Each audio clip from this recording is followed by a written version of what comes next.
आता काँग्रेस पक्षाला महाराष्ट्रामध्ये 80 लाख होत आहेत आणि काँग्रेसचे 15 लोक निवडून आले.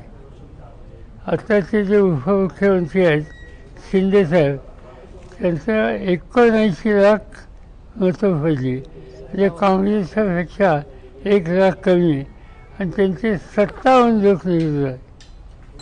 म्हणजे 80 लाखवाल्यांचे 15 आणि 79वाल्यांचे 57. शरद पवार गट 72 लाख आहेत आणि आमचे उमेदवार निवडून आले 10.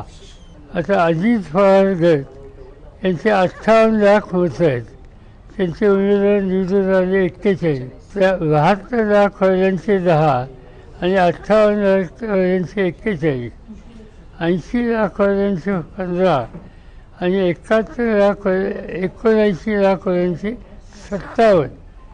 हा एक मोठा म्हणजे एक ऐक्य आमच्याकडे काही आधार नाही, तोपर्यंत त्याच्यावर भाष्य करणं योग्य नाही.